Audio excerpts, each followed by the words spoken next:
கர்த்தருடைய பரிசுத்த நாமம் மகிமைப்படுவதாக. இந்த நாளிலும் இந்த காலை வேளையிலே கர்த்தர் நம்மை அவருக்குள் பலப்படுத்தும்படியாக நமக்கு தருகிற வார்த்தை மீகா தீர்க்க தரிசன புஸ்தகம் அதனுடைய 7வது அதிகாரம் அதனுடைய 8வது வசனம். என் சத்ருவே எனக்கு விரோதமாய் சந்தோஷப்படாதே, நான் விழுந்தாலும் எழுந்திருப்பேன், நான் இருளிலே உட்கார்ந்தால் கர்த்தர் எனக்கு வெளிச்சமாயிருப்பார். கர்த்தருடைய பரிசுத்த நாமம் மகிமைப்படுவதாக. இந்த வார்த்தையை கொண்டுதான் தேவன் தேவஜனங்களாகிய நம்மை இன்று அவருக்குள் பலப்படுத்துகிறார். நம்முடைய வாழ்க்கையிலும் தேவ ஜனங்களாய் ரட்சிக்கப்பட்டு வந்த பிற்பாடும் அநேக சூழ்நிலைகளில் நம்ம விழுந்து போகிறோம்.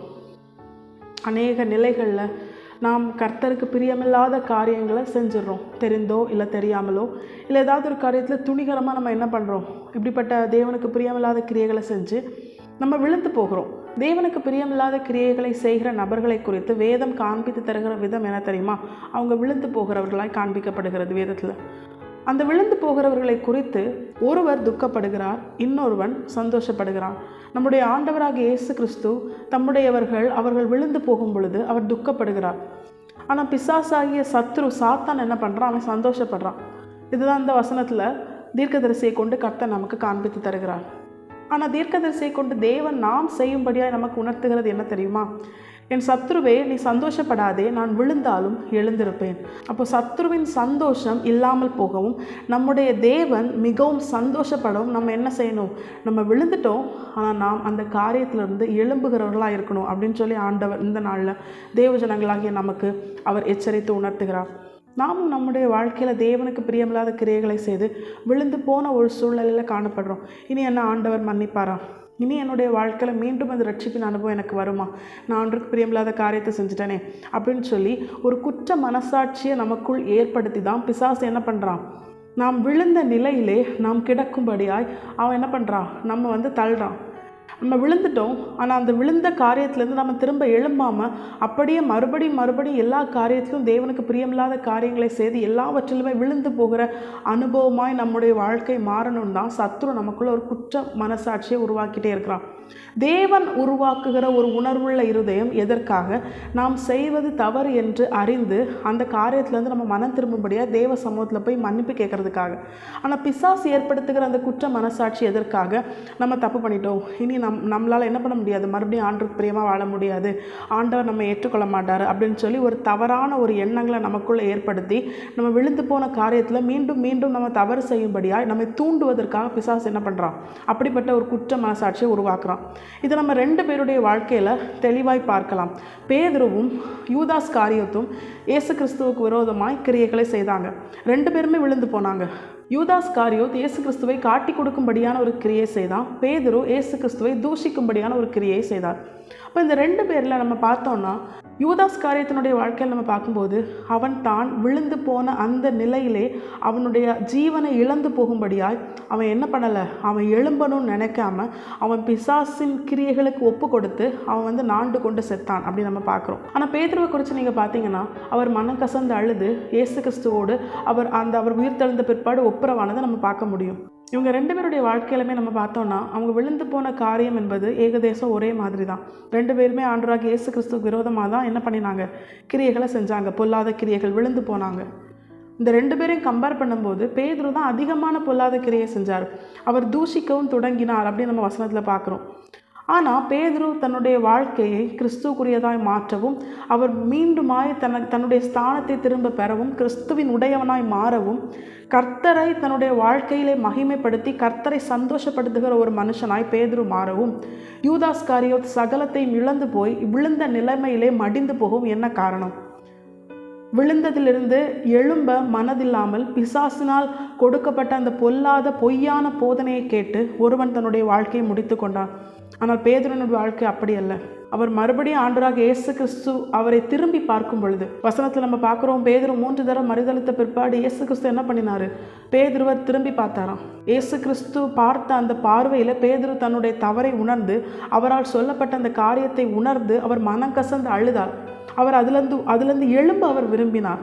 அந்த இடத்துலேருந்து அவர் எழும்பி வெளியே போயிட்டார். மற்றபடி அவர் விழுந்து போன அந்த பாவத்திலேருந்து அவர் எழும்பும்படியாய் அவருக்குள் ஏற்பட்ட அந்த மாற்றம், கர்த்தருக்கு பிரியமான அவருக்குள் ஏற்பட்ட அந்த மாற்றம் அவருக்கு ஒரு புது ஜீவனை கொடுத்தது, அவருக்கு ஒரு புது வாழ்க்கையை கொடுத்தது. நம்முடைய வாழ்க்கையில் இந்த 2 நபர்கள் கிட்ட இருந்து ஆண்டவர் அதான் காண்பித்து தருகிறார். தவறு செய்யாத மனுஷன் அப்படின்னு யாருமே தங்களை குறித்து தாங்களே சொல்ல முடியாது. நம்மில் பாவமில்லை என்போமானால் நம்மை நாமே வஞ்சிக்கிறவர்களாக இருப்போம்னு சொல்லி இயேசுவின் மார்பில் சாய்ந்திருந்த யோவான் கூட தன்னுடைய நிருபத்தில் எழுதுகிறார். இப்போ இது எதை உணர்த்துகிறது? எல்லாருடைய வாழ்க்கையில் ஏதாவது ஒரு சூழ்நிலை விழுந்து போயிடுறாங்க. ஒரு சின்ன கோபம் பட்டால் கூட, ஒரு கோபமான ஒரு சுபாவத்தை நம்ம வெளிப்படுத்தினா கூட அது பாவம் தான். உடனே நம்மளுடைய சுபாவமே இப்படி தான், நம்ம கோபப்படுவோம் அப்படின்னு சொல்லி அதிலே விழுந்து கிடக்கிறவர்களா அல்ல. பிசாசு அநேக தந்திரமான சுய எண்ணங்களை அவன் எழுப்புவான், சுய போதனைகளை அவன் ஆயத்தப்படுத்துவான். ஆண்டவருக்கு பிரியமாக வாழ்கிற நபர்கள் கூட என்ன பண்ணுவாங்க, அதை அப்ரிஷியேட் பண்ணுவாங்க. நீங்கள் நல்லா கோபப்படுவீங்க அப்படின்னு சொல்லி அதை நல்ல சுபாவம் போல் அவங்க என்ன பண்ணுவாங்க, அதை நம்மோடு கூட பேசுவாங்க, அதை அப்ரிஷியேட் பண்ணுவாங்க. அது எதை உணர்த்துது? அது பிசாசின் தந்திரமான போதனை. கோபப்படுறது வேதத்தின் பிரகாரம் நீ கோபம் கொண்டாலும் பாவம் செய்யாதிரு அப்படின்னு ஆண்டவர் சொல்லியிருக்கிறார். ஆனால் யார் கோபப்பட்டு பாவம் செய்யாமல் இருக்கிறாங்க? கோபம் வந்துட்டுனாலே அடுத்தது அவங்க நாவு என்ன தான் பண்ணும்? பாவத்தை தான் பேசும். அப்போ கோபம் பாவத்தை தூண்டும், நிச்சயமாக அது தூண்டும். ஏதாவது ஒரு விதத்தில் நம்ம மனசு ஒருவேளை அந்த நபர்களை குறித்து கோபப்படும் போது ஒரு கசப்பு அந்த நம்மளுடைய இருதயத்தில் உருவாகும். அது பாவம் தானே? அப்போ கோபம் வந்தாலே அங்கே பாவம் வந்துடுது. அப்போ நம்மளை என்ன பண்ணணும்? நம்மை நாமே ஒரு கண்ட்ரோல் பண்ணுற ஒரு அனுபவத்திற்குள்ளே நம்ம வரணும். அதுக்கு தான் நம்ம என்ன பண்ணணும்? நாம் விழுந்து போன சில நிலைகளிலிருந்து, சுபாவங்களிலிருந்து நாம் எழும்பும்படியால் பேதுருவை போல அந்த சுபாவங்கள், தவறான காரியம், அது மற்ற மனுஷங்களுக்கு வேணால் அது நல்லபடியாக தெரியலாம். கோவப்படுறது, சின்ன சின்ன ஜோக் பண்ணுறது, பொய் சொல்கிறது, இதெல்லாம் மற்ற கிறிஸ்தவர்களுக்கு வேணால் அது இதெல்லாம் ஒரு விஷயமா அப்படின்னு இருக்கலாம். ஆனால் ஆண்டவராகிய இயேசு கிறிஸ்துவை இது துக்கப்படுத்துது. ஏன்னா சத்துரு எந்த ஒரு காரியத்தில் சந்தோஷப்படுறானோ அது நிச்சயமாக தேவனுக்கு எதிரான ஒரு காரியமாக தான் இருக்கும். அப்போ அது தேவனை துக்கப்படுத்தும். மீட்கப்படும் நாளுக்கு நாம் முத்திரையாக பெற்ற பரிசுத்த ஆவியானவர் துக்கப்படுத்தக்கூடாது. அவர் துக்கப்படும்படியான ஒரு கிரியை நம்மளை வெளிப்படுமே ஆனால் அது நிச்சயமாக சத்துருவை சந்தோஷப்படுத்தும். இந்த தீர்க்கதரிசியை போல நாம் நம்முடைய வாழ்க்கையில் அநேக காரியங்கள் இப்படி நம்முடைய தேவனை துக்கப்படுத்தும்படியாக நம்ம இதுவரைக்கும் செஞ்சுருக்கலாம். ஆனால் அந்த நேரத்தில் ஆண்டவன் நமக்கு அன்பாய் கற்றுத்தருகிற காரியம் என்ன தெரியுமா? நீ எந்த காரியத்தில் விழுந்தாலும் அதிலிருந்து எழும்பும்படியாக இன்று உன்னுடைய இருதயத்தில் ஒரு மனம் திரும்புதலின் ஆவிக்கிரியை செய்யட்டும் அப்படின்னு ஆண்டவர் சொல்கிறாரு. நாம் நம்மை அந்த காரியத்திற்கு ஒப்பு கொடுக்கணும். பேதுருவை போல நம்ம எந்த நிலையில் விழுந்திருக்கிறோமோ அதுலேருந்து எழுந்து நம்ம என்ன பண்ணணும்? நாம் மனம் கசந்து அழுகிறவர்களாக இருக்கணும். பேதுரு மனம் கசந்து அழுதார். அவருடைய காரியங்கள், அந்த மனம் கசந்து அழுகிற சுபாவம் எதை உணர்த்துகிறது? நம்முடைய வாழ்க்கையில் நம்முடைய இருதயத்தில் ஏற்பட்ட ஒரு மனம் திரும்புதலை உணர்த்துகிறது. மனம் கசந்து அழுகிறோம். பழைய ஏற்பாட்டில் ராஜாக்களை குறித்து சொல்லும்போது ஆண்டவர் சொல்கிறாரு, நீங்கள் உங்கள் வஸ்திரங்களை அல்ல உங்கள் இருதயத்தை கிழித்து என்னிடத்தில் திரும்புங்கள். அப்போ இருதயத்தில் உருவாக்குகிற மாற்றம் தான் உண்மையான மாற்றம். இப்போ நாமும் நம்முடைய வாழ்க்கையில் நம்முடைய தேவனை சந்தோஷப்படுத்துகிற தேவஜனங்களாய் இதுவரைக்கும் நம்ம எந்த காரியத்தில் விழுந்திருந்தாலும் இந்த நிமிஷத்துலேருந்து அந்த காரியத்துலேருந்து நாம் எழும்புகிற தேவஜனங்களாய், அந்த காரியம் ஒரு தவறான காரியம், இனி நான் அதில் செயல்பட மாட்டேன். அது கோபமோ பொய்யோ பொறாமையோ எதுவாக இருந்தாலும் இனி அந்த காரியம் அது ஒரு இப்போ இருக்கிற ஒரு சூழ்நிலையில் வேணா உலக ஜனங்களுக்கு அது ஒரு யதார்த்தமான காரியமாகவோ இல்லை அது ஒரு சாதாரண காரியமாகவோ தோன்றலாம். ஆனால் அது நம்முடைய தேவனை துக்கப்படுத்துமே ஆனால் அது நிச்சயமாய் பொல்லாத காரியம். அது சத்ருவை சந்தோஷப்படுத்துது. அது எவ்வளவு நம்ம ஒரு துரோகம் பண்ணுறதுக்கு சமம். யூதாஸ் காரியோத் செய்தது நம்முடைய ஆண்டவராக இயேசு கிறிஸ்துவை துக்கப்படுத்தினது, அது சத்ருவை சந்தோஷப்படுத்தினது. அவனுடைய வாழ்க்கையின் முடிவு என்ன ஆயிற்று? சத்ரு என்ன பண்ண மாட்டான்? யாரையும் அவன் நல்லா ஆக்கணும் அப்படின்னு சொல்லி அவன் எதுவுமே செயல்பட மாட்டான். அவனுக்கு நியமிக்கப்பட்ட நரகத்திற்கு அவன் ஆள் சேர்க்கிறான். நம்முடைய தேவன் தம்முடைய ஜீவனையே கொடுத்து நம்முடைய ஜீவனை பாதுகாத்தார். இப்போ அவரை துக்கப்படுத்தி நம்மை நரகத்தில் தள்ளணும்னு நினைக்கிற சத்ருவை சந்தோஷப்படுத்துகிறது நம்மை நாமே முட்டாளாக்கி கொள்ளுகிற அப்படிப்பட்ட ஒரு பொல்லாத கிரியை. இது உணர்வில்லாத ஒரு இருதயம் தான் இப்படிப்பட்ட கிரியைகளை செய்யும். இந்த நாளிலையும் கர்த்தர் நம்மை எச்சரித்து உணர்த்துகிறார். நாமும் நம்முடைய வாழ்க்கையில் நம்முடைய தேவன் துக்கப்படும்படியான எந்த ஒரு காரியத்தில் இவ்வளவு நாட்கள் நாம் விழுந்திருந்தாலும் இந்த நாளில் ஆண்டவர் சொல்கிறார், நீ எழும்பு எழும்பு எழும்பு சீயோனே, உன் வல்லமையை தரித்துக்கொள், பரிசுத்த நகரமாகிய எருசலேமே உன் அலங்கார வஸ்திரங்களை உடுத்திக்கொள். அப்பொழுது துஷ்டன் என்ன பண்ண மாட்டான்? உன் வழியாய் கடந்து வருவதில்லை. அப்பொழுது பிசாசின் கிரியைகள் உன்னை நெருக்குவதில்லை. ஐயோ அப்படி நடக்குது இப்படி நடக்குது சத்ரு செயல்படுறான்லாம் நம்ம சொல்கிறோம் தெரியுமா? இந்த கிரியைகள் ஏன் நம்முடைய வாழ்க்கையில் நடக்குது தெரியுமா? நாம் இன்னும் அநேக காரியங்கள் விழுந்து கிடப்பதுனால தான். இதுவரைக்கும் நாம் செய்த எல்லா காரியங்களையும் கர்த்தரிடத்தில் அதை சொல்லி தேவனிடத்தில் ஒப்புரவாகி அவரிடத்துல மனம் கசந்து அழுது பேதுருவை போல இனி நான் அந்த கிரியை செயல்படுத்த மாட்டேன் அப்படின்னு சொல்லி உண்மையாய் அவரிடத்தில் ஒப்பு கொடுத்து அந்த காரியங்களை விட்டு விட்டோமே ஆனால் தன் பாவங்களை அறிக்கையிட்டு அதை விட்டு விடுகிறவன் இரக்கம் பெறுவான். நிச்சயமாய் நம்முடைய தேவன் நம்மை மன்னித்து நம்மேல் இரக்கம் பாராட்டி அவர் நமக்கு நன்மை செய்து நம்மிலே எப்படி பேதுருவை அவர் மீண்டும் அவனுக்கான ஸ்தானத்திலே வைத்து அந்த கல்லின் மேல் தேவனுடைய சபையை அவர் கட்டி எழுப்பி மகிமையாய் ஒரு பிரதான ஒரு அப்போஸ்தலனாய் அவனை உயர்த்தி தேவன் மகிமைப்பட்டாரோ, அவன் நிமித்தம் கர்த்தர் சந்தோஷப்பட்டாரோ, நம்முடைய வாழ்க்கையிலும் கர்த்தர் மீண்டுமாய் நமக்கு தேவன் தந்த ஸ்தானத்திலே நம்மை வைத்து நம்மை உயர்த்தி அவர் மகிமைப்பட்டு நம்மிலே நம்முடைய தேவன் சந்தோஷப்படுவது அதிக நிச்சயம்.